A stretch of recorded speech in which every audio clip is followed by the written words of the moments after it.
Kushila mentioned about like our world is like the phantom, and our feeling is like the rice. And then when we put on the everything inside, and when we eat the rice, with our awareness is like we eat the rice. So I want to ask, what kind of different about the feeling and the awareness? Oh, you're gonna have to help me again. First of all, I don't remember what Fantong means. That's not English, Tibetan, or Sanskrit. What can help me? It's It kind means of like stupid head. Oh, stupid head. Great. Okay. no, actually, in this sentence, it means something you can put the rice on the bottle, and then you can put some spicy thing, and then you can cook it, and then you can eat it. Yeah. So, Krishna mentioned about your rice is like your feeling, and then when you eat it, it's about like your awareness. All the things happen. Are you sort of asking the difference between feeling and awareness? Okay. Kind of. I mean, generally, I would say that feeling is something seen by awareness. It's hard for me in the context of words text. Words text is hard. Honestly, I'm struggling there too, and I warned you. This one is from Stanley Abhidhamma. Okay. Oh, good. Stanley's text is easy. But I don't. Do you in that time when Kushila talking about this sentence? You there or not? I was there. I'm not sure though. But I'm not sure that I understood either necessarily. But generally speaking, right? Feeling is something. Is feeling the rice in this, and awareness is the person eating. I mean, awareness is the partaker. Awareness is what sees, right? And feeling is what is seen, although it can also be a coloration upon what is seen. So, and generally, right, there are 5 types of feeling, I think. You know what those are? Joey, do you know the 5 types of feeling? You mean touching and seeing some kind of this? No, it's right. They say it's physically pleasant, physically unpleasant, mentally pleasant, mentally unpleasant, and then neutral. And then neutral includes both physical and mental because it's just neutral. So, right? So they say that so these are like you could say this is like the flavoring on what you see. You have one of these 5 feelings about each of the things that you see, right? Feels good or bad to your mind or to your body, or you feel neutral about it, right? Which is just neutral. It's not necessarily a physical or a mental thing alone. Okay. Anyone else?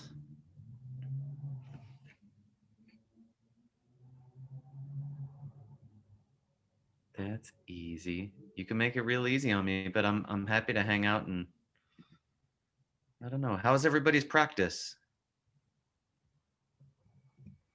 I have a question. Uh-oh. All right. It's actually from, I think we started talking about it before. In the example of the glass of water and the 3 types of beings, right? Yeah. So you have the ultimate cause, material cause. I'm sorry. I still don't. Yeah, I still don't understand what's the. I mean, material cause. Yeah, what's the difference between material cause and ultimate cause? I know that they're different, but where do they meet and where do they not? I don't think they do say. First of all, I don't. This is middle way philosophy, so I don't think you can say there's any such thing as an ultimate cause. Mm-hmm. And I don't think. I think the traditional presentation is that the material cause is the liquid, Yeah. Uh-huh. And Right, and right, then right. the karma of the individual being perceiving the liquid is a contributing factor. Right. So that's a contributing factor. Yeah, Why is that? it's not, well, why is it a contributing factor as opposed to what? As opposed to being a material cause? The main, well, right, main cause or ultimate cause. For Well, like this example, is it from which school is it to start with? well, it's Chandrakirti. So which school is Chandrakirti? Middle, higher, right? Gotta No, lower be, level. right? I mean, he's the guy for Mhm. higher middle way. So so that gives you some hints already. Like, you can't use the word ultimately, Right. or else you get thrown out of his book.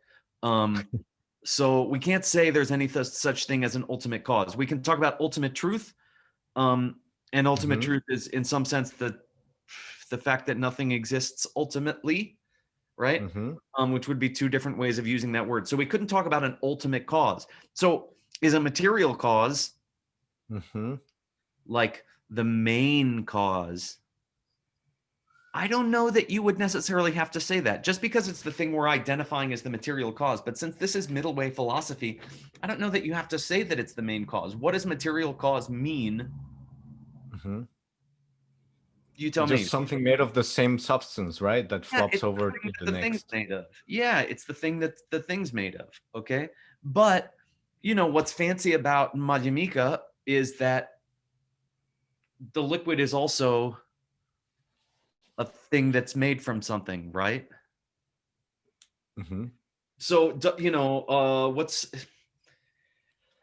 the blood or um, water or nectar are projected onto a basis. Okay. And I think in this sense, right, in a sense, the material cause is the basis. Like, you could say that a thing flops over and becomes the next thing, but right. Like, whatever, Hmm. flour and water, become bread or whatever. You put together cake ingredients and then you have a cake. I mean, I guess I was thinking of pancakes, but you take some dirt and some water and then you make that into a shape, and that's and then that's the material cause of the shape of the whatever, the statue or the ball that you made. Okay. Hmm. uh, but I don't think that's exactly my sense. Okay, my feeling on this. Okay, and go look it up or debate with me or don't agree with me, but I don't think that. I think material cause in this sense means kind of, what's the basis? What are you projecting onto, right? Um, Right. so what are you projecting onto? Hmm. We're going to say that's the material cause. Um, Meaning the liquid. yeah. Now, karma. Okay, can karma be a material cause for blood? Why or why not? I would say it has to be. Okay, Otherwise, so karma is physical. Bang. Right? no, no. Karma is physical because it is a material cause for blood, right? Well, that's exactly what I wanted to ask you. How how can the water be like material cause? For what I understood, and correct me if I'm wrong, it has to be the same substance, right? Has to be, right? I mean, at the very least, it has to be. Mhm. It doesn't necessarily, have to be. If it's chicken soup, it has to be. It can't be water, but it has to be like Physical. physical stuff has to become physical stuff. Mental stuff has to become mental stuff. Now, which one is karma, physical or mental? Neither. Yeah, right. So can karma flop into water? Well, technically no, but then what? Water is there by its own, or what? What? Well, why by its own? Who says by its own? The water is there, and Uh there's a huh. basis that you project water onto. What's that basis? Liquid. I don't Yeah. know. So water's not there on its own. It's projected onto a basis, which is a physical thing, and that's its material cause, it seems in this case to be. So what, Hmm. how can karma be a cause? How can a non-physical, non-mental thing be a cause per se? You couldn't call it a material cause. Okay. Now, Abhidharma Kosha has 6 types of causes, I believe. And Lee, I see you have a question. I'll get to you. But oh, good. Oh, I'd say Seiji should turn on his camera too and be a good sport. But if he's in his underwear, I don't want it. So I'm sorry, Seiji, what was I just saying? I wanted Lee to know that I was there. Material cause, karma, and physical Yeah. things. Yeah, so there are 6 types of causes in the Abhidharma Kosha, and I think some of them are classified as Gyu and some of them are classified as Kien. So some of them get called causes and some of them get called factors. Factors, right. Right? But they're both like kinds of causes. So it's like, when we say a factor, we say it's not as important or something, or you're still used to coming from the lower school thinking that the real cause is the material cause. But why's it got to be that way? You see? And by the way, dependence is not causation. You see, those are 2 different kinds of things. So we say things are dependent. When you say something's dependent on something, it's not the same as saying it's caused by it per se. So are things caused by your karma? I don't know. Generally, we would say, yeah, right? Because again, is one of the 6 types of causes. So you could say that, you see? But are things dependent on? And then that's uncomfortable because it sounds like, oh, you're making the karma that's just dependent upon the karma. It's not caused by the karma. And that makes the karma sounds less important. But why? It's just because of what we were used to learning in the lower schools. But I don't think it has to be that way. I think that the factor, which is karma, is very important. And if you change the factor, then you could project anything at all onto that liquid, it seems. Yeah, I guess the part that makes a problem for me is the fact that there needs to be something in there. If it's higher middle way, needs to be what? What there's the why is there a need for something to be there, like the stick? No. Oh, because there is a basis, because the definition of dependence according to the consequence group of the middle way is things are dependent upon being projected onto a basis of projection. So if you take away the basis, that's not middle way. You see, that's not middle way. You are projecting onto a basis. Now that basis is also a projection onto a basis, which is also a projection onto a basis, but there is a basis.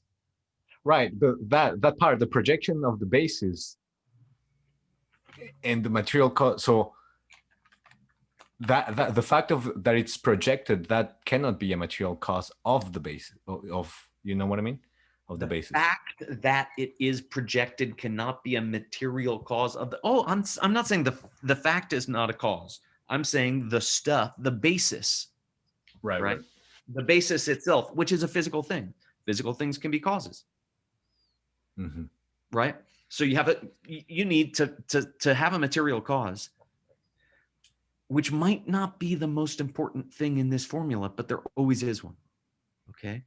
You want to say because one of these is a cause and one of these is a contributing factor, that the cause must be the important one.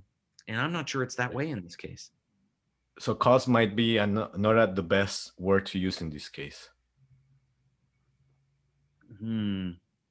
Why? I don't know. To me, it sounds more like ingredient or I don't matter. Yeah, I think you could make that argument. I mean, does it bring about its result? Yeah, that's hard. That's hard to say, but it's kind of cool. It's kind of cool, right? Because it would get you around, and again, this is just my musing, but it would get you around the problem of cause and result not being able to exist at the same time because the liquid doesn't go away. Whoa. Do you want to think about that and don't leave, and then we won't leave Lee hanging too long? Yeah, sure. Go for it.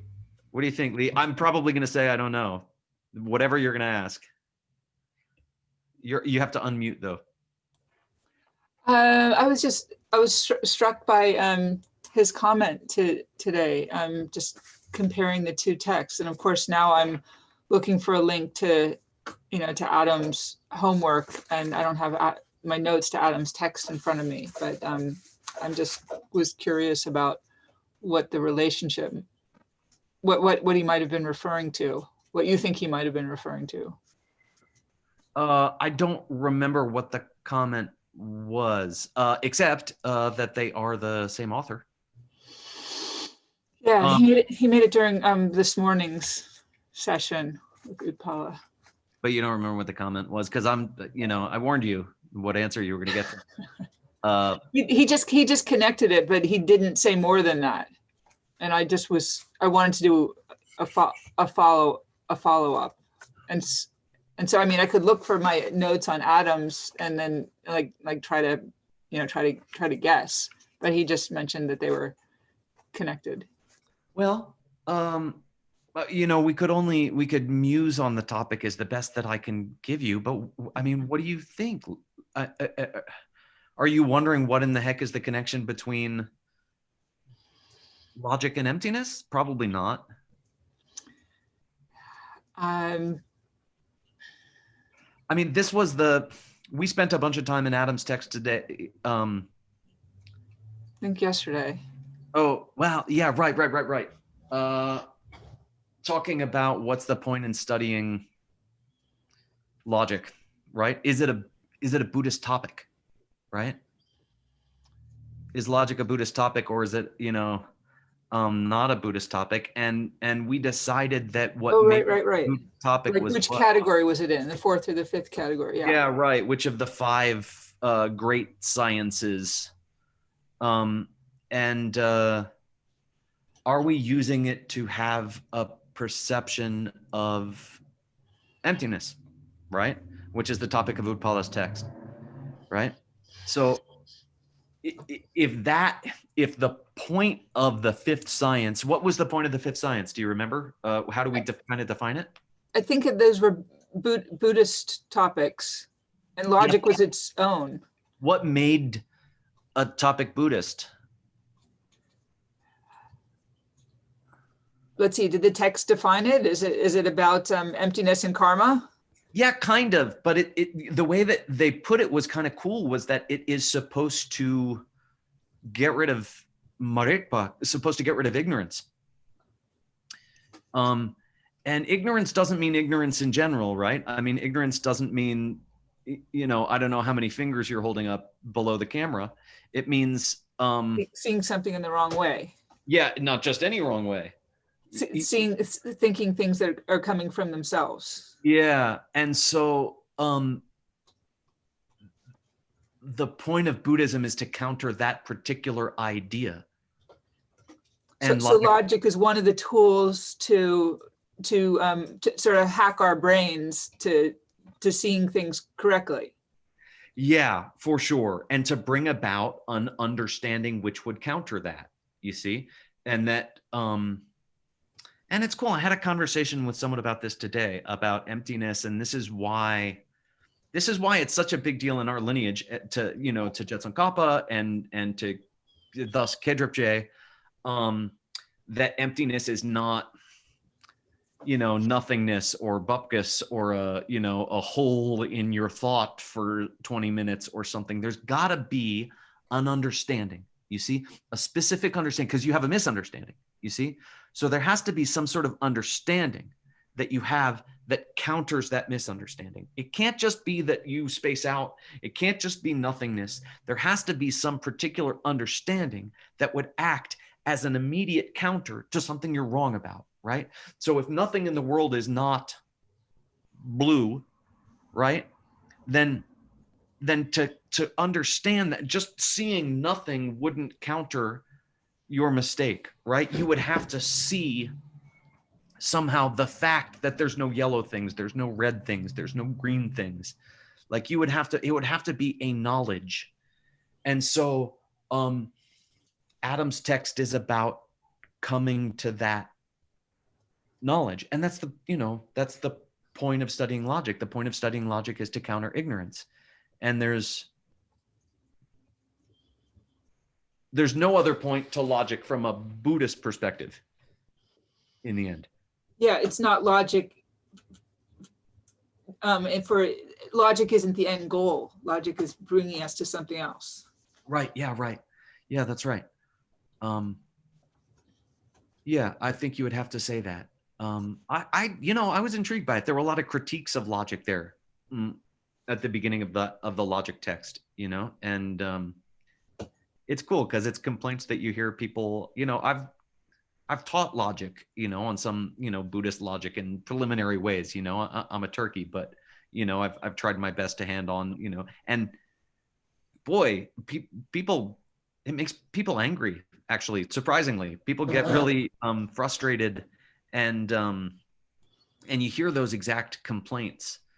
But I think it's like you mean like we're attached to our illogic. We don't like to have holes poked in our illogic. We don't like to have holes poked in our logic. It makes us feel uncomfortable to be contradicted. But you hear these complaints that look, your logic is flawed. So how can you trust the conclusions of your logic? Isn't it like having faith in your logic? Isn't it kind of like faith all over again because you're trusting in your logic as a tool? But it's also what we have available to us. We have to use the tools available to us to the greatest of our capacity. And I think it trains your mind. I don't know. It's almost like a superpower if you get really good at logic. It's almost like it's not quite clairvoyance, but you're getting closer to being able to see things that you can't otherwise see. Right, there are three great divisions of reality: Ngungyur Kokyur, Shinto Kokyur. Okay, obvious reality. Okay, hidden reality, and deeply hidden reality. And obvious reality, you can see with your eyes, ears, nose, mouth. See with your mouth, whatever. Hidden reality, you can see through logic, and deeply hidden reality, you can only see through scriptural authority. They say. Okay. Rick has written "Not Knowing What We Don't Know."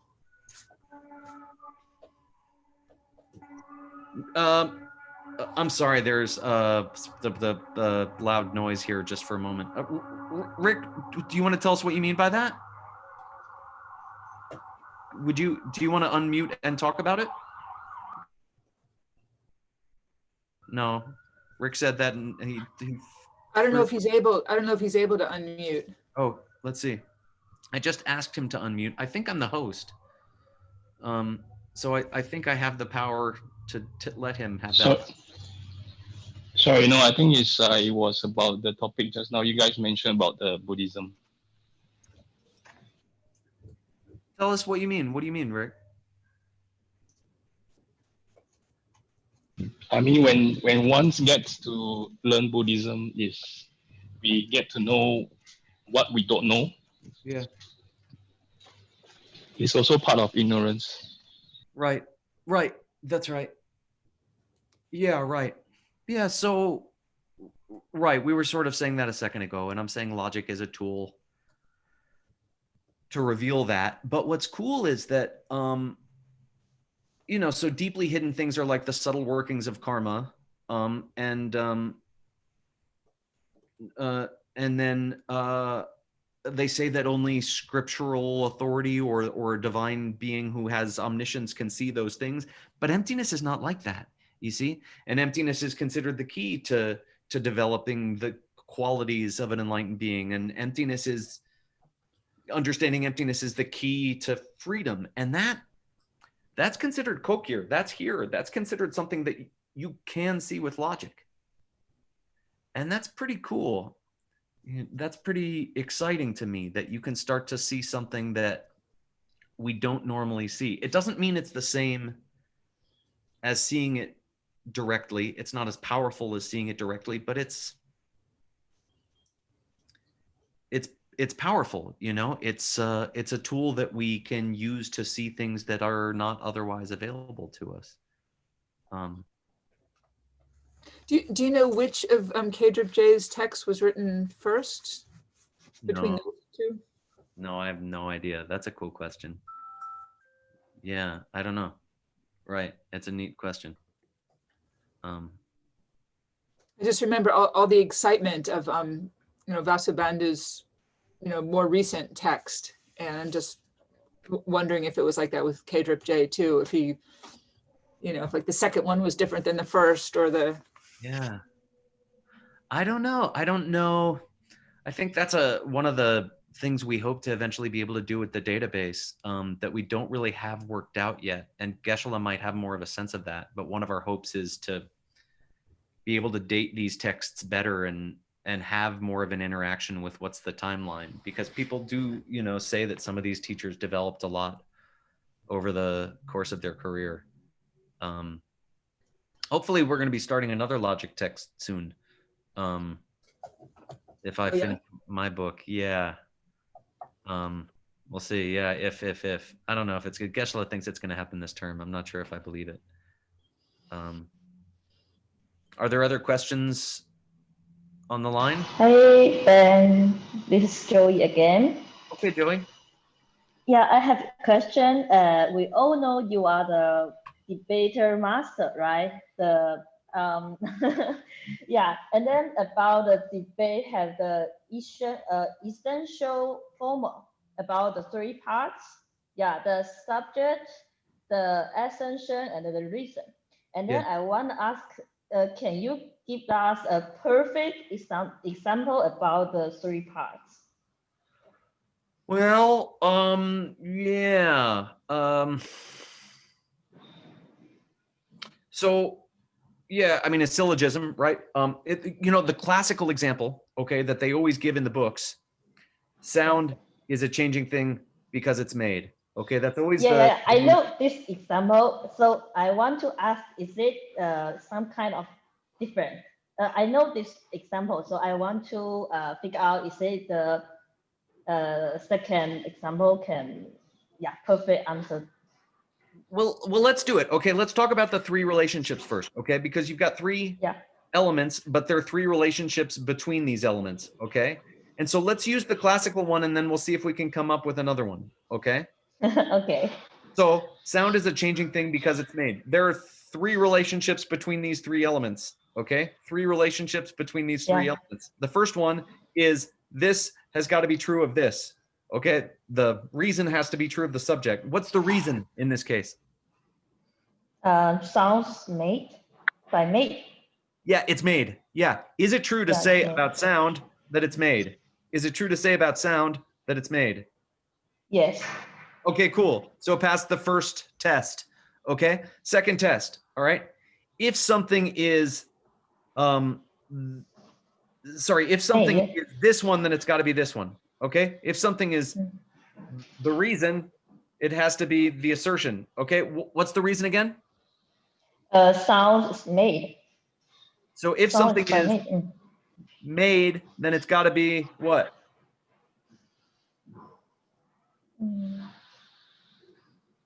What's the middle one? Who remembers?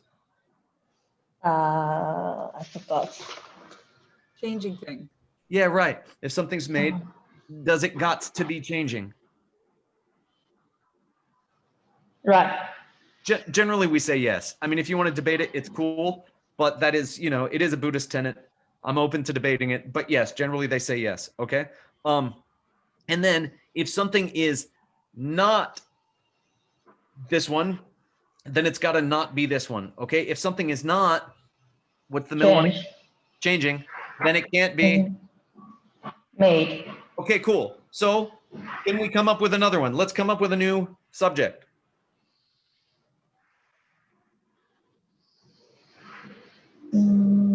Any subject. Don't overthink it. Make it simple. Look at an object in the room and just blurt it out. Zoom is a changing thing. Zoom is a changing thing because it's made. You could do that, right? But let's come up with a different. Zoom is a changing thing because what? Let's come up with a new reason. because we can turn it off and on. Zoom is a changing thing because we can turn it off and on. Okay. Is it true that we can turn Zoom off and on? Yes. No one has a problem with that. Okay. Is it true that if something can be turned off and on, then it must be changing? Yes.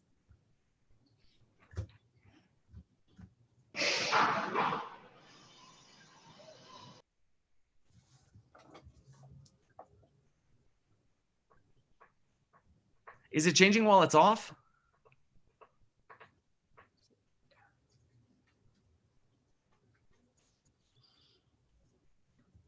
Well, once it's off, it's not a changing thing anymore. Okay. So it's a changing thing right now only because it's on. So is Zoom sometimes is a changing thing or sometimes it's not a changing thing?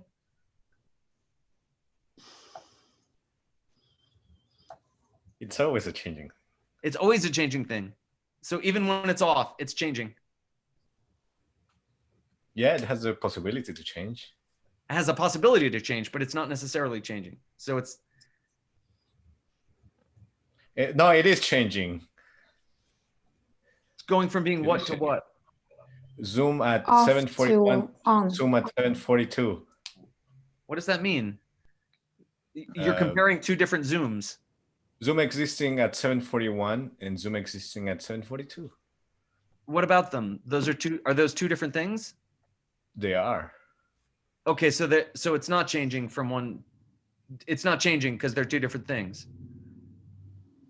I'm just talking about Zoom. Right. No, it's the same thing at different times. It's the same thing at different times. Okay, fine. So is there anything that you can turn on and off that doesn't change? Can you turn No. Oh, you mean Can come you in and out of existence? how many fingers am I holding up? 5. 5. Is that still true? No. Okay, is it true now? Uh-huh. Is that truth empty? Yeah. Yeah. Yeah.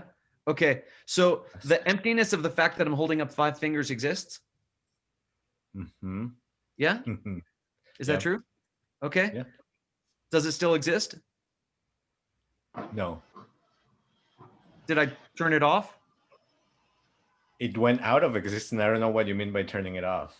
Like it's not on anymore. That truth no longer exists. Oh, then I guess no, it's not. It's not. It doesn't exist anymore.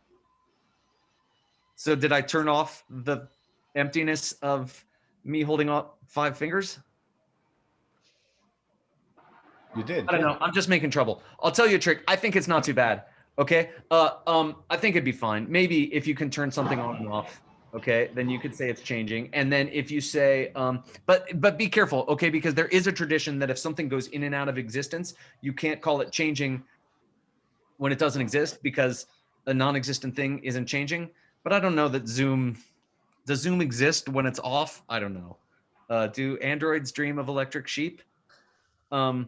So does then what was number 3? If something is not changing, then it must not be something that we can turn on and off. I'll tell you a trick, okay? And this is maybe what Joey wanted. All right? And Okay. This is a dirty little secret, okay? That nobody knows. Oh, wow. About the meaning of kyaba. Okay, what's kyaba? Sounds like a coffee. Mm-mm. You know what kyaba is, Seiji. The reason is true, but it does not apply to your. What does the word kyaba mean? Not necessarily, right? No. Kyaba ma. Okay, kyaba mahjong means not necessarily. Kyaba means necessarily. Okay. Necessarily. And then you see all sorts of stupid translations like pervades. Okay, which is bummer English. Okay, but kyaba means covers. Okay, so all right, Here's my whatever. Here's my, let's pick a less weird whatever. Here's my phone, okay? And now it's covered by this, okay? It's kyabad, all right? So, so something that's bigger than the thing will kyaba it, okay? But also, by the way, okay, I can kyaba this with this because they're the same size, okay? So you can kyaba something with something that's the same size, or you can kyaba something with something that's bigger. You got it? Okay, and that's what kyaba means. All right, so I live in New Mexico. Okay, I live in New Mexico because I live in Albuquerque. Okay, which one's bigger? New Mexico. Yeah, right. So I put something inside of the bigger thing, right? And now I've got kyaba. Okay, I've got kyaba because Albuquerque fits inside New Mexico. Okay, I live in New Mexico because I live in the state between Arizona and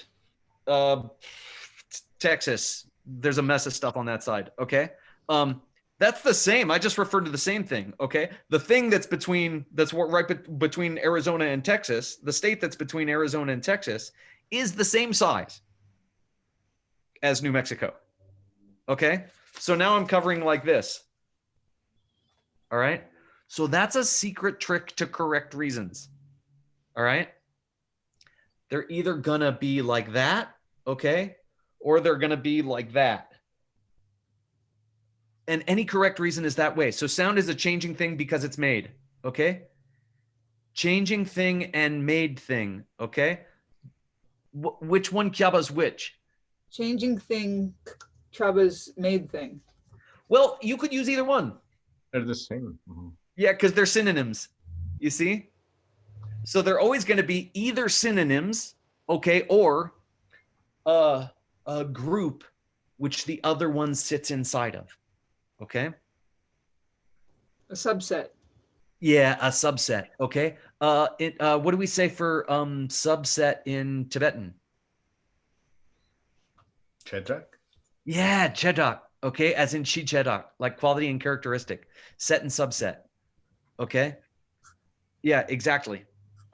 So car, Chevy, Chevy Nova, the Chevy Nova that I think what Eddie Murphy drives in Beverly Hills Cop. That I think they make jokes about somehow. Okay, so Joey, did you leave? No, I'm here. Amazing. Okay, so I gave you a few correct reasons along the way here, right? But I gave you the secret formula. Yeah, I quite understand actually. I still want maybe need to figure out some example. Yeah, but now I have a lot of example in my mind. Yeah. So, are you a human? Mhm. Joey's a human Sorry? because Joey's a human because she's a person. You see? Is there kyaba there? Yeah. Yeah. Yeah. Joey's a mammal because she's a person. You see? The second one, right, has to be bigger or the same size as the third one. The reason. Yeah, the reason's the little one, the assertion's the bigger one. Yeah, like car and the Toyota, right? Yeah, I drive a Toyota because I drive a RAV4. You see?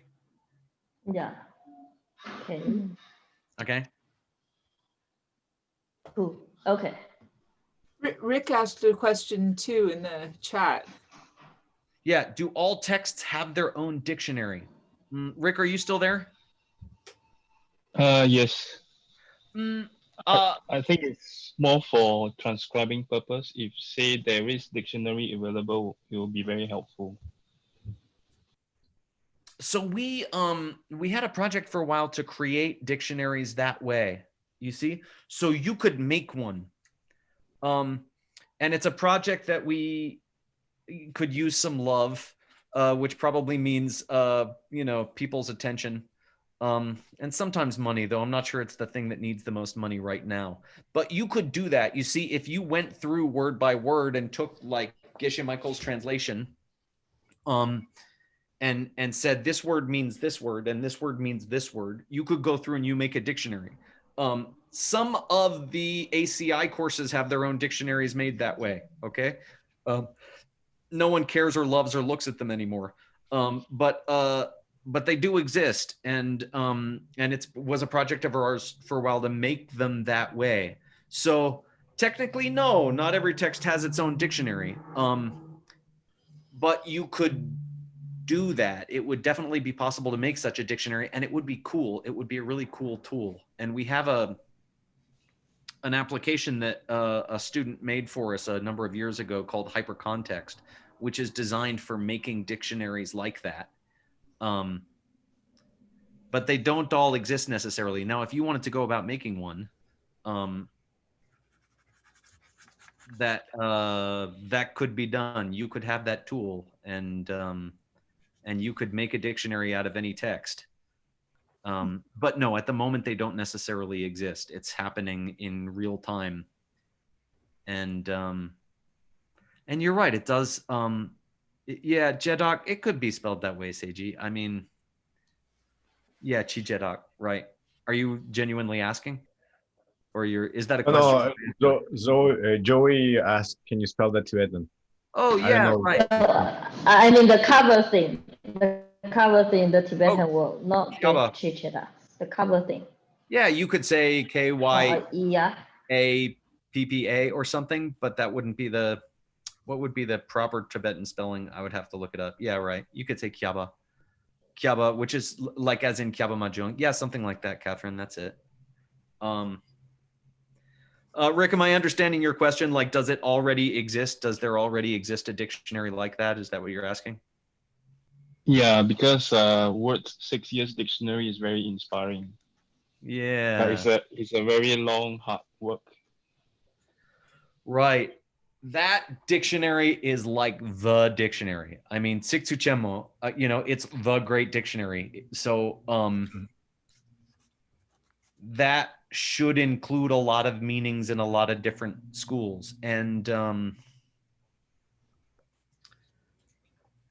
each of the schools kind of have their own vernacular. They use words in different ways, right? So Seiji and I were kind of having this issue, right? When we're talking about what we mean by cause and what we mean by factor. And, Seiji's like, that's why he's saying, well, hey, what school are we in?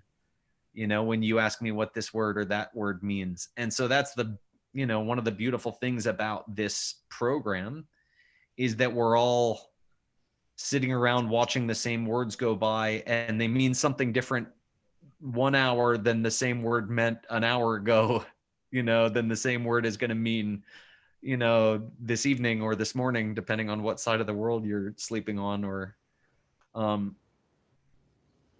because these meanings, the words do shift depending on how they're being used philosophically. But the Great Dictionary offers a lot of those meanings.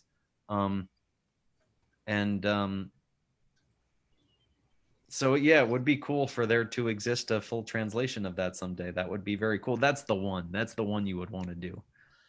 I think Joel was doing something like that, no? I believe. Translating it? No, doing a relational database. Oh, relational database. Sure, right. And relational database would be more like Lee's question. You see? When did K-Drip J write that book in his life? You see? And we could go in a relational database. You see, our database is a flat file, right? Which means it's just folders with text files in them. And that's cool because it doesn't require fancy software. You see? And fancy software can't screw it up. Nothing weird's going to happen. It's just .txt files in .dir, it's just folders and, ASCII, simple, letters in them. And so it's hard for that to get screwed up. You see, every system understands that. Every system can use that.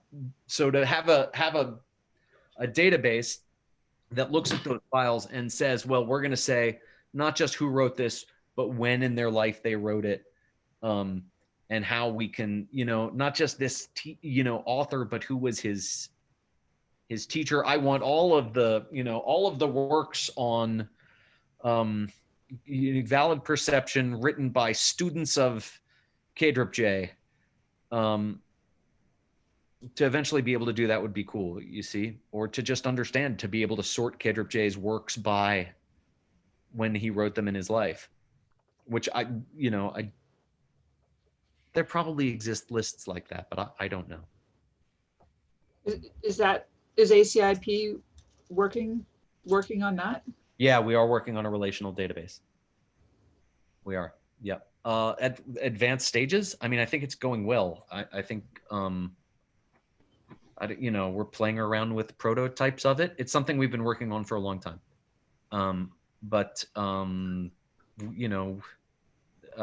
Someone actually did send me in the past year an early version to play with. So I think it's close. I don't know what close means. I don't want to speak for, it's not my project. So I don't think that, that Joel would appreciate me saying when I think he'll be done. So I won't.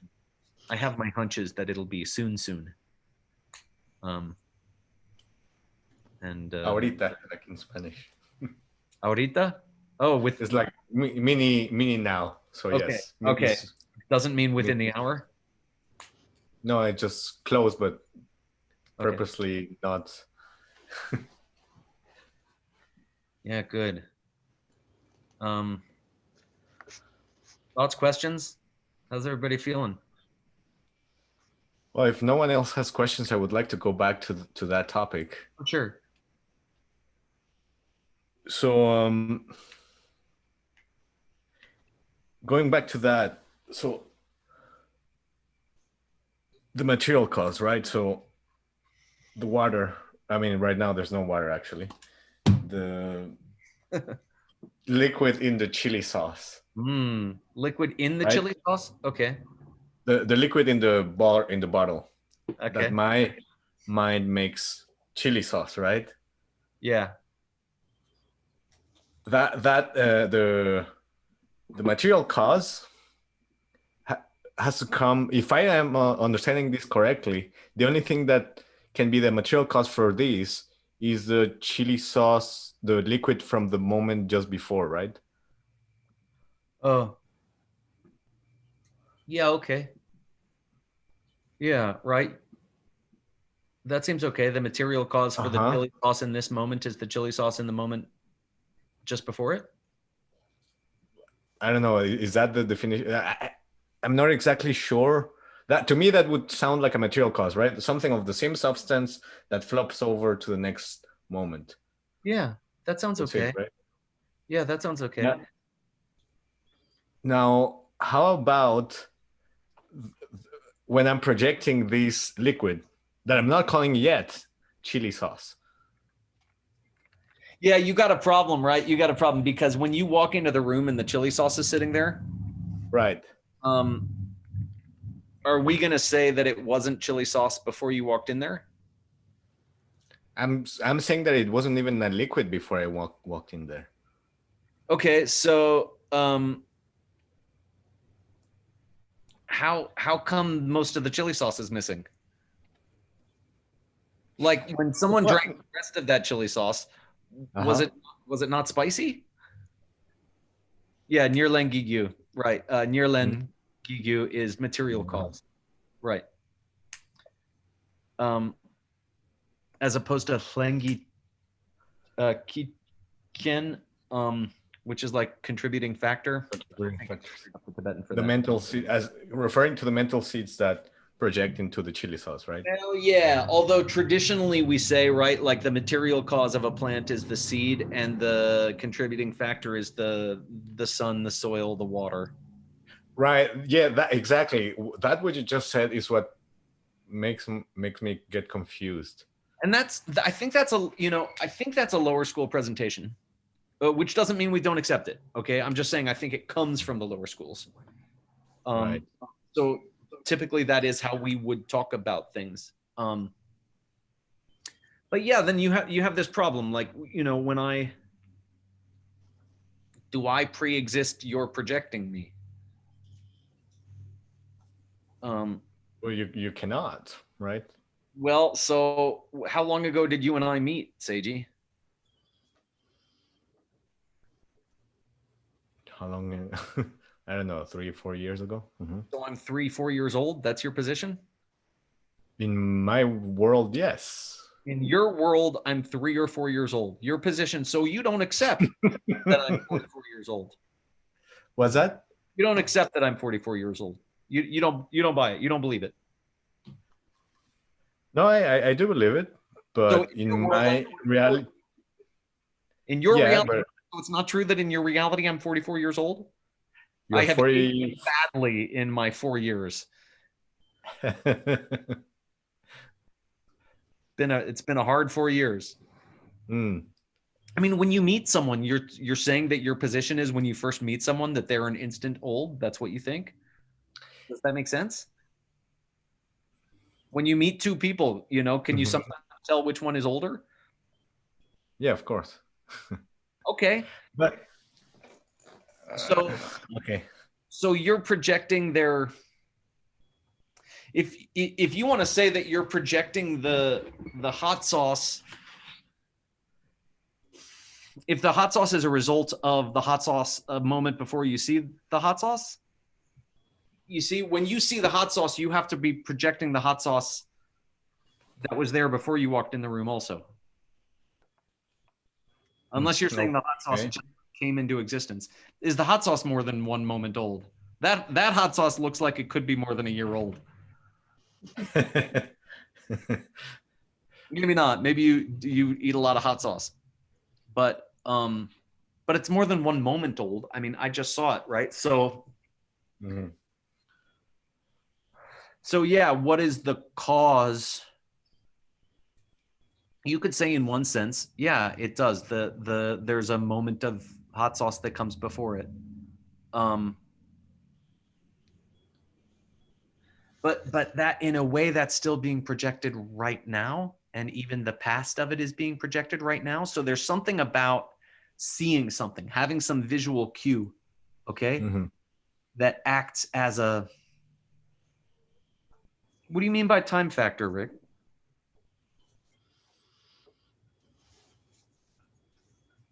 As in, I mean, the moment when we see the thing in front of us, that's the reference, perhaps.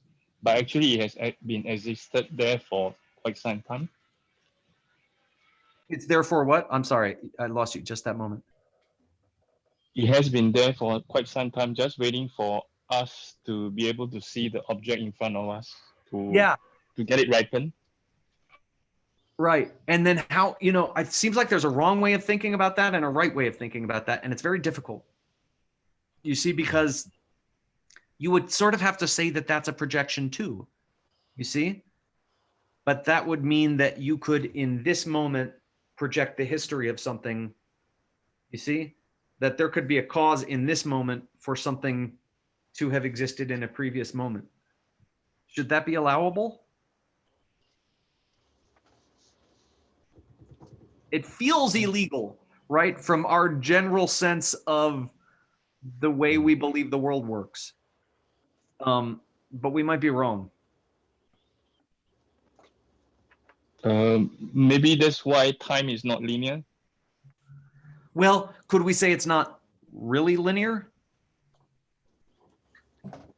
Or that it's the fact that time is linear is deceptive? You see? That the linear nature of time is a projection?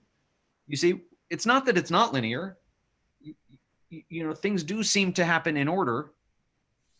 And that I think it would be going too far to say that it's not linear, but does it have to be that way? You see, is time being linear also a projection? Would be a different thing. We might be going too far if we say time's not linear. It is linear. Of course, time's linear, right? Of course, I'm going to go to bed after this, and then I'm going to wake up after that. Of course. And of course, when I met Seiji, he was whatever, however old he was. How old are you now, Seiji? 31. Okay, right. So 27 or so when I met him. Of course, you know, and now he's 31. And if he had said some other number, if he had said, I'm 31, but then I was 43, we would not have accepted that. But then somehow that would still have to be coming from me. It would still require my mind to have a certain shape. There would still be factors that are necessary in the shape of my mind for that to be true. But this is the lower school, right? No, I think that would be I think that would be worldview 6 or whatever. I don't think the lowest school. No, I think the lowest school would say that Seiji existed before I met him, was not a projection, still isn't a projection, that there's a real Seiji. The higher school would say that he is dependent upon my perception of him, which doesn't mean that he doesn't exist, right? And I think, I don't know, you have to, I don't know, just remember that, right? I don't know, right? Like we're running out of time and I gotta go, but but remember that if people are coming from you, they exist, you see? And that they're also people. And if people are coming from you, then you are coming from people, you see? And that's the hard thing to get, right? There's this solipsistic thing that you get into, like people are coming from me, so they're not really there. But that's true for everybody. You're projecting a world of people that weird fact is also true for.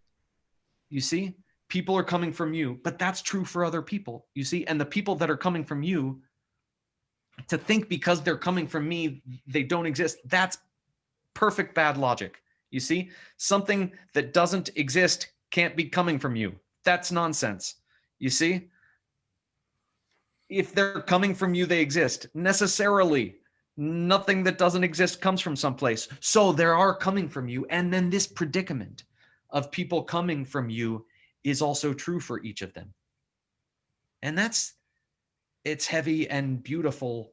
And then the way that we're interconnected by the shape of our own heart, you see, is really, it's radical and profound and just makes your heart feel simultaneously this big and infinitely big at the same time. Because size isn't really linear or something. I don't know. The linear is not the right word for it, you see. But the heart's not really limited to this size. But it is this size. So all the people in the world you can love and be loved by, and they're coming from your heart, and they need you and you need them, and take care of you and take care of them, and they're coming from you, and everyone is but a chamber of your own heart, but you are a chamber in the heart of each person that you meet. And it's weird and beautiful. And I'm gonna go to bed. Cool, man. Have a Okay. good rest. Say hi to Kendra and Thank you. Me too. the rest. Thank you, Ben. Thank you. Good night. Yeah, subset. Okay, yeah, totally, Rick. Nice. Good night, everybody. Thank you, Ben. Thank you, CG.